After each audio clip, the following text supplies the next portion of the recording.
Dans les années 1940, peu d'acteurs incarnaient le look américain comme Burt Lancaster, qui enflamma rapidement Hollywood avec des performances dans des films comme Les Tueurs, Le Corsaire Rouge et Le Pirate des mers du Sud.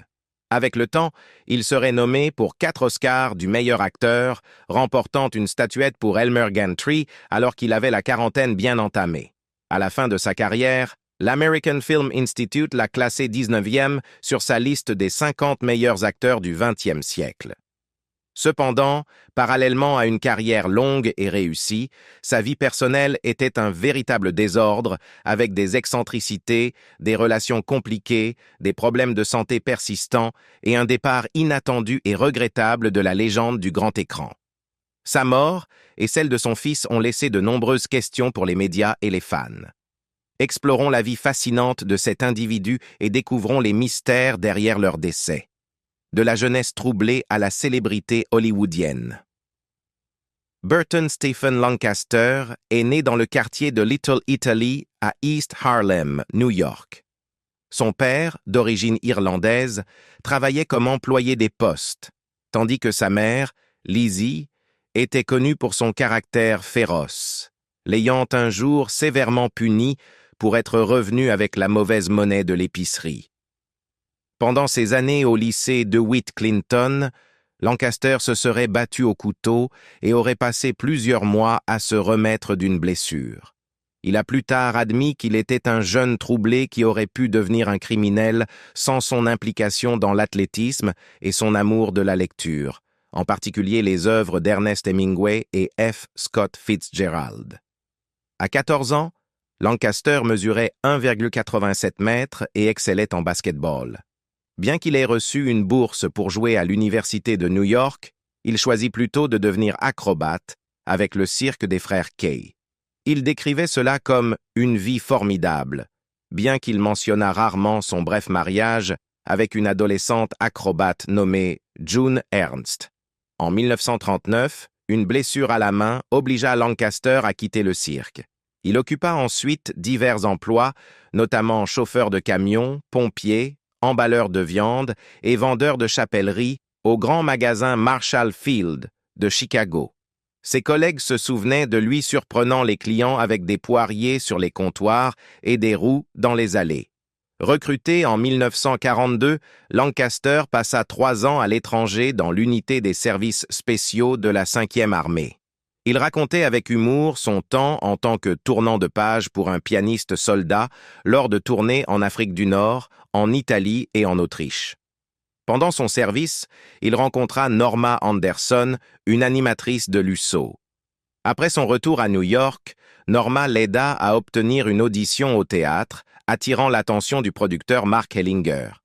Cela conduisit Lancaster à son premier rôle au cinéma dans Les Tueurs aux côtés d'Ava Gardner. Sorti en août 1946, le thriller policier, basé sur une histoire de Hemingway, propulsa Lancaster au rang de star. Quelques mois plus tard, il épousa Norma, l'intensité et la complexité d'une légende du cinéma. Même à ses débuts à Hollywood, Lancaster gagna rapidement une réputation d'acteur difficile. Ce gamin a fait un film et il sait déjà plus que n'importe qui sur le plateau, se plaignait le producteur Hellinger. Cette réputation suivit Lancaster tout au long de sa carrière de près de 45 ans, couvrant plus de 75 films. La présence à l'écran de Lancaster et sa polyvalence étaient incomparables.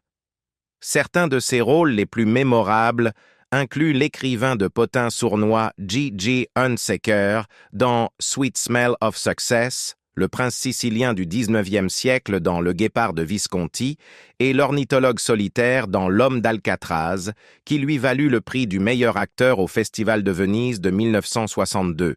Il joua également une variété de personnages tels qu'un clerc, un Allemand repentant accusé de crimes de guerre et de nombreux durs à cuire, cow-boy, sergent de l'armée et acrobate. Malgré l'absence de formation formelle, Lancaster était toujours prêt à prendre des risques avec ses rôles. En 1952, il interpréta un chiropracteur alcoolique d'âge moyen dans Comeback, Little Sheba. Dans une scène clé, son personnage perd son sang-froid et attaque sa femme avec un couteau. Cette explosion de rage convaincante reflétait l'intensité réelle de Lancaster, comme en attestaient de nombreux initiés d'Hollywood. Burt faisait vraiment peur, disait Elmer Bernstein, qui composa la musique de Sweet Smell of Success. C'était un type dangereux, il avait la mèche courte, il était très physique, vous pensiez que vous pourriez être frappé. De même, Sidney Pollack décrivait Lancaster comme un homme très intimidant et le réalisateur Alexander McKendrick l'appelait effrayant, avouant se sentir menacé par la star. Ces menaces devenaient parfois physiques, comme lorsque Lancaster aurait frappé Jack Palance si fort lors d'une dispute sur le tournage de Les Professionnels en 1966 que Palance vomit. Une histoire similaire est racontée à propos de Robert Mitchum et Palance sur le tournage de Second Chance en 1953. Lorsque Michael Winner dirigea Lancaster dans Lawman en 1971, les membres de l'équipe se plaignirent des éclats de colère de Lancaster. Winner, qui reconnut que Lancaster pouvait être un peu sarcastique, fit plus tard l'expérience de la fureur de l'acteur lorsque Lancaster le saisit et menaça de le jeter d'une montagne à Durango. « Il m'a menacé de mort 2 fois lorsqu'il perdait son sang-froid », a déclaré Winner à Vice en 2009. « Une fois, il m'a soulevé par le bassin en hurlant. Mais malgré cela, il est resté un cher ami et était un homme merveilleux. Qui se soucie s'il a essayé de me tuer à quelques reprises ?» Une des altercations les plus violentes de Lancaster a eu lieu en février 1984, au Mexique, sur le tournage de Little Treasure. À 70 ans et en convalescence, après une opération de pontage coronarien, Lancaster s'est battu physiquement avec sa co-vedette de 35 ans, Margot Kidder, célèbre pour avoir incarné Lois Lane dans les films Superman. Elle jouait la fille éloignée de Lancaster dans le film. « Je voulais faire quelque chose dans une scène qu'il ne voulait pas que je fasse », a raconté Kidder à AV Club en 2009. « J'ai dit « Non, vous ne comprenez pas » et il a commencé à me frapper. Alors, je l'ai frappé en retour. » Kidder a admis qu'elle avait insulté Lancaster en criant « Espèce de vieux F, fini !» pendant la bagarre, qui les a tous les deux laissés avec des coupures sanglantes. Une vie amoureuse complexe. Ernest Lehman, le scénariste nommé aux Oscars pour Sweet Smell of Success, se souvenait de sa première rencontre avec Lancaster en 1957 avec stupéfaction. Dans le livre de James Naremore de 2010, Sweet Smell of Success, Lehman est cité disant « J'étais assis avec l'agent Harold Hecht. La porte s'est ouverte et est entrée cette figure imposante et impressionnante. Burt Lancaster remontait sa braguette en souriant fièrement, disant « Elle l'a avalé ». Comme un tour de fête, l'auteur Gore Vidal imitait souvent l'ami acteur de Lancaster et fixeur Mickey Knox, comme le raconte dans les mémoires de Michael Miucho, Sympathy for the Devil. Vidal disait « Vous avez une idée de combien il est difficile de faire une fellation à Burt Lancaster tous les soirs de la semaine ?» Malgré son mariage apparemment heureux avec Norma, avec qui il eut 5 enfants, y compris le scénariste Bill Lancaster, Burt était réputé pour avoir eu de nombreuses liaisons avec des maquilleuses, des assistantes de production et des actrices comme Marlène Dietrich, Shelley Winters et Deborah Kerr, avec qui il partagea la célèbre scène d'amour sur la plage dans « Tant qu'il y aura des hommes ». Feu Roger Moore se souvenait de Tony Curtis transmettant le conseil de Lancaster sur le fait d'être surpris en plein milieu d'une affaire par votre femme. Moore rappelait en 2014 « Continuez ce que vous faites, et quand vous rentrez à la maison, niez-le et dites « Mais ils ont des gens qui me ressemblent ». Dans sa biographie de Lancaster en 2000, Kate Buford mentionnait que les membres de la famille disaient que l'acteur était souvent déprimé à cause de sa bisexualité et que ses relations homosexuelles étaient toujours de courte durée. En 2017, l'ancien chanteur de rock and roll Vince Eager a déclaré au Nottingham Post que, à l'âge de 18 ans, il avait été abordé par Lancaster, alors âgé de 45 ans, dans un nightclub de Soho. Lancaster lui avait offert un rôle dans un film en disant « Ce que nous devons faire, c'est te ramener à mon hôtel. Je prends un avion pour Los Angeles demain à midi, donc nous devons en parler pendant le petit déjeuner. » Puis il a mis sa main sur ma cuisse et a dit « Tu comprends ?» Je l'ai refusé et Burt m'a grogné dessus en disant « Tu ne reviens pas avec moi maintenant, garçon, tu ne seras pas dans le film. » Sous les ordres du directeur J. Edgar Hoover, le FBI a tenu des dossiers sur Lancaster de 1948 à 1963, en partie à cause de soupçons de sympathie communiste et aussi pour enquêter sur son comportement sexuel dans les années 1950. En 2000, 6 ans après la mort de Lancaster, les fichiers du FBI ont révélé que des agents l'avaient photographié lors de prétendues orgies, également fréquentées par Rock Hudson et d'autres homosexuels notoires d'Hollywood. Lancaster a toujours été fier de son corps, posant joyeusement pour des photographies nues dans sa jeunesse. Même à l'âge mûr, il restait en forme en courant quotidiennement sur la piste de l'Université de Californie. En 1968, à 55 ans, il a passé tout le film The Swimmer en ne portant que des maillots de bain bleus serrés, ayant engagé l'entraîneur de water-polo masculin de l'université pour perfectionner ses compétences en natation. Le film, basé sur une nouvelle de l'auteur bisexuel John Cheever, dépeint Lancaster comme étant souple et beau, avec des proportions vraiment parfaites.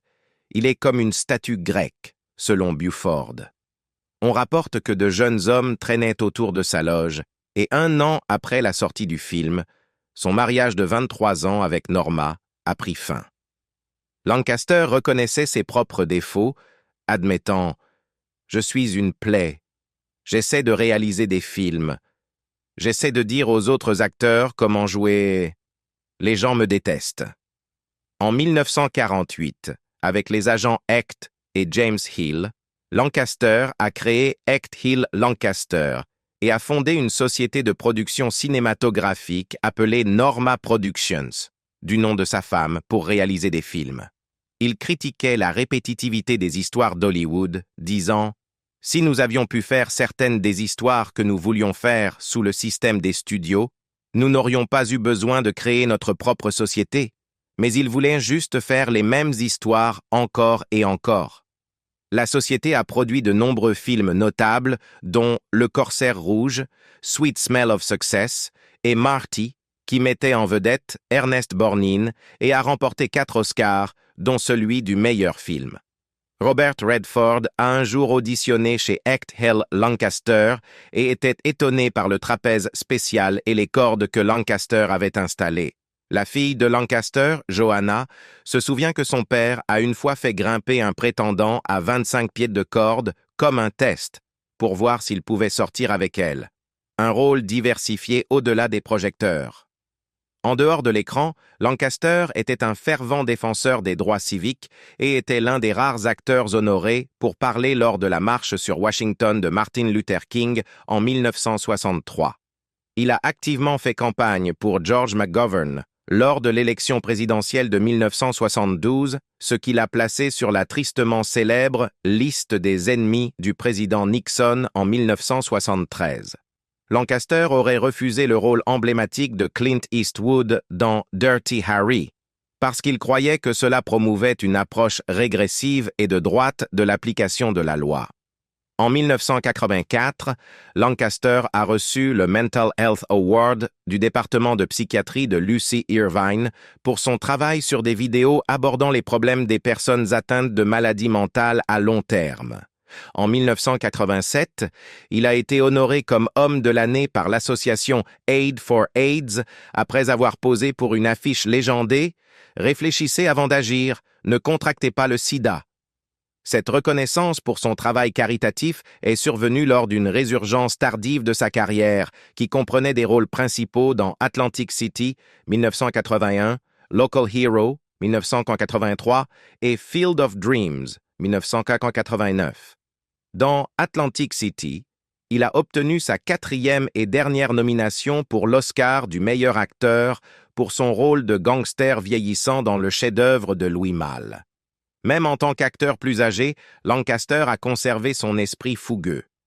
La biographie de Buford raconte un incident où lorsque le réalisateur français lui a demandé de baisser d'un ton, Lancaster a crié « OK, Nous le ferons comme le petit Français le veut, puis nous le ferons comme il se doit. Dans Local Hero, Lancaster était superbe en baron pétrolier texan excentrique. Le réalisateur Bill Forsyth a ensuite déclaré à The Arts Desk « Il n'était pas du tout un problème, il n'avait pas d'ego, il travaillait dur. Comme moi, il n'avait pas beaucoup de bavardage. » En 1985, Lancaster a fait équipe avec son vieil ami Kirk Douglas pour la comédie Tough Guys, à propos de deux vieillissants braqueurs de train. Douglas et Lancaster sont restés amis pendant des décennies, malgré le fait que Lancaster aurait fait pleurer le petit Douglas en se moquant des talonnettes de ses chaussures. Au moment où Lancaster a pris le rôle d'un médecin de petite ville dans le film de baseball émouvant Field of Dreams, sa santé se détériorait rapidement.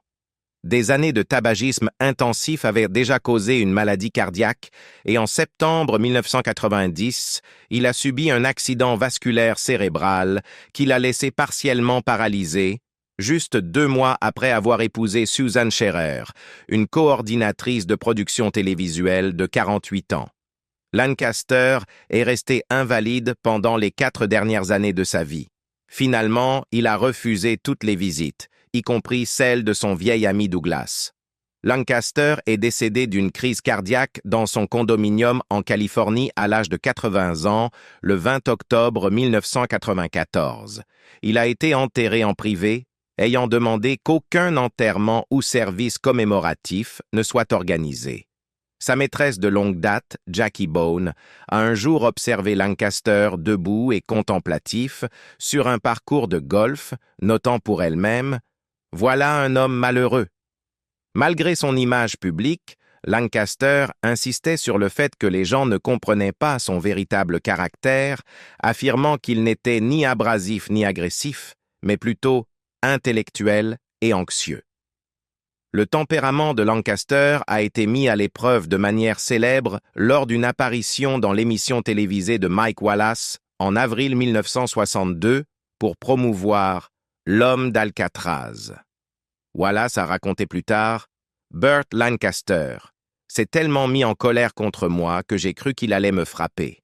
Son tempérament était positivement létal. J'ai pensé que je pourrais essayer de le déclencher à l'antenne. » En réponse aux questions persistantes sur son tempérament, Lancaster a finalement quitté le plateau en furie, abandonnant le studio.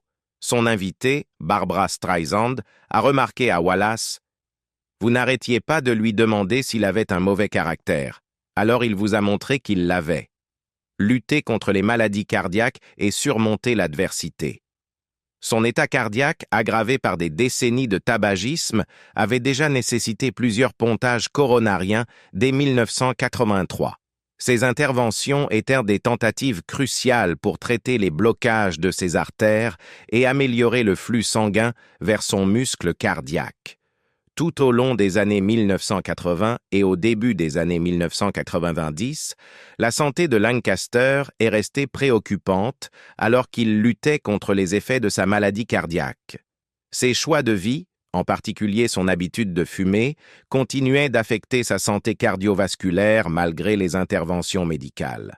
En 1990, Lancaster a subi un AVC alors qu'il rendait visite à un ami dans le comté d'Orange, aux États-Unis.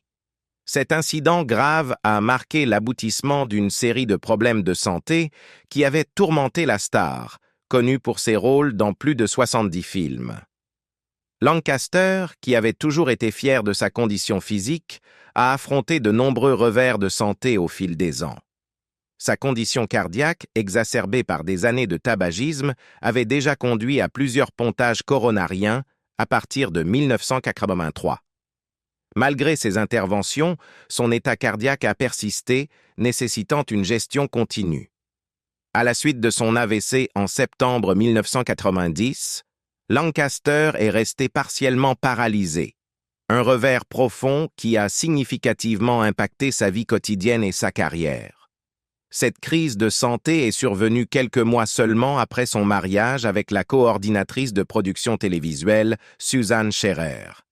L'AVC a affecté la mobilité et l'indépendance de Lancaster, nécessitant une rééducation intensive pour retrouver autant de fonctions que possible. Susan Scherer a joué un rôle crucial pendant cette période difficile, apportant un soutien et des encouragements indéfectibles à son mari. Le dernier chapitre d'une icône d'Hollywood. Le 20 octobre 1994, Burt Lancaster, l'acteur émérite d'Hollywood, est décédé d'une crise cardiaque à son domicile de Century City, Los Angeles, Californie.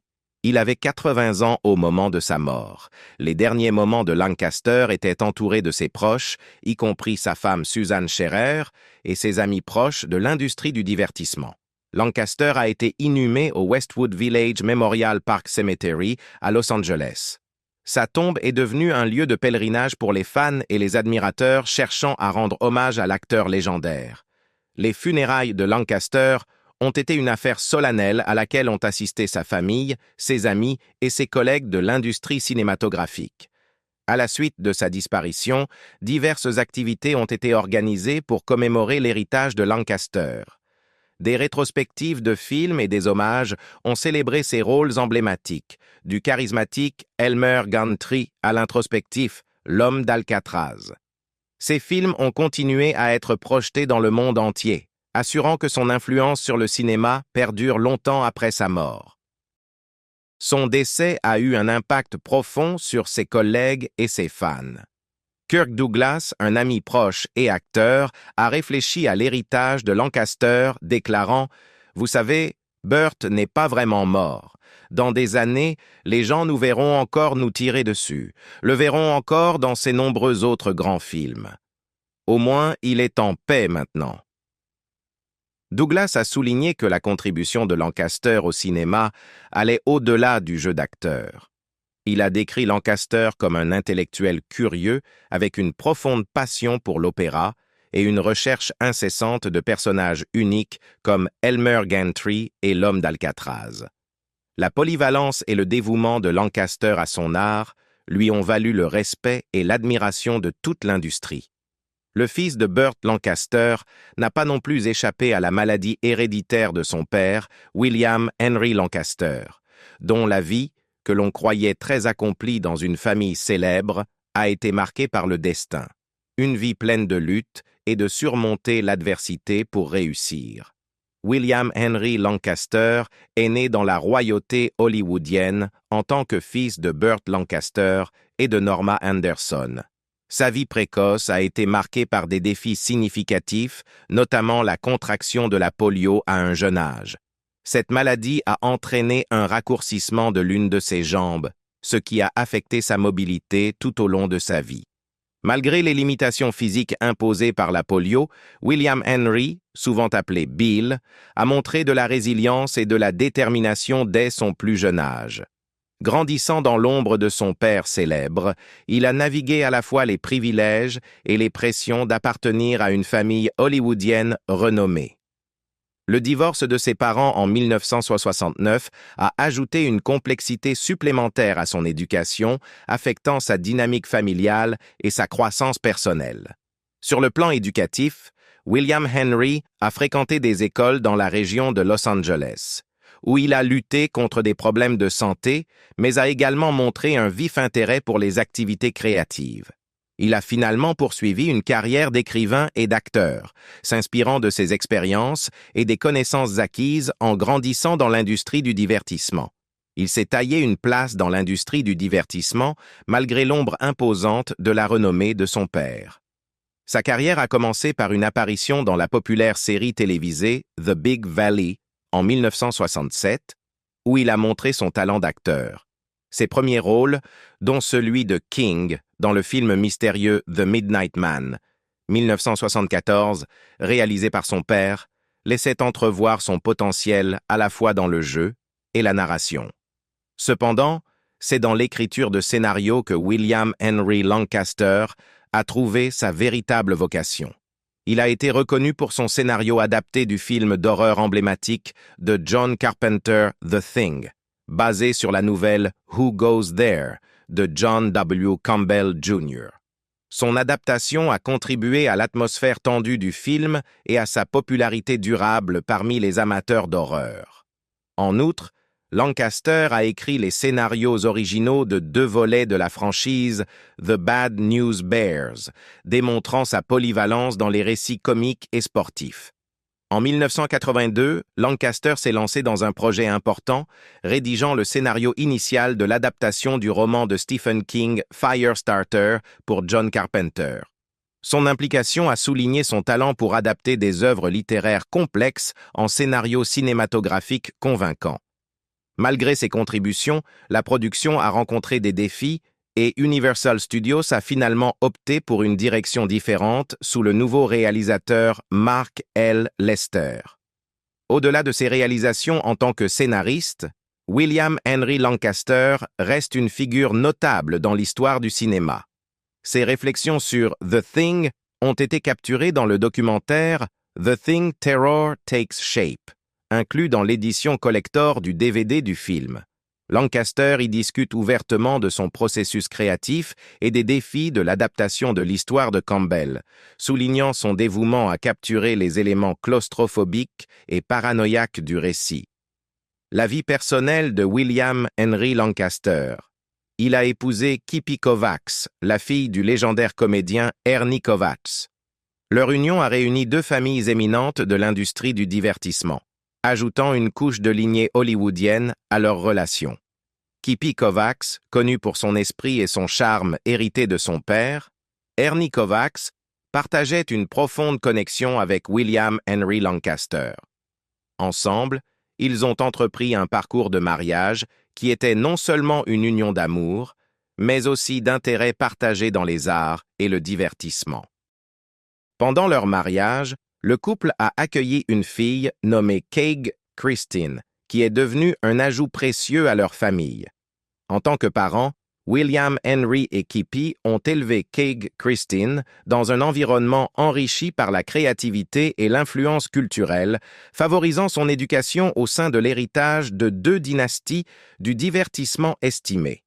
Malgré les exigences de leurs carrières respectives, William Henry Lancaster et Kippi Kovacs ont tenté de maintenir un équilibre entre la vie familiale et leurs engagements professionnels. La mort prématurée de William Henry Lancaster à l'âge de 49 ans a choqué sa famille, ses amis et ses fans. Après une vie marquée par des réalisations créatives et des liens familiaux, sa disparition a laissé un vide profond dans l'industrie du divertissement et dans le cœur de ses proches.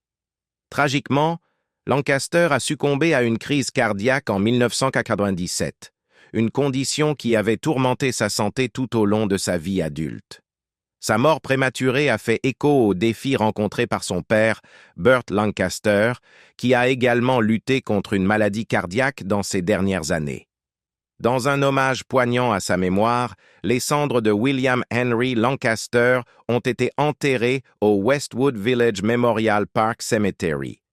Ce lieu de repos final serein abrite également les cendres de son père, Burt Lancaster, symbolisant un lien familial qui transcende leur vie.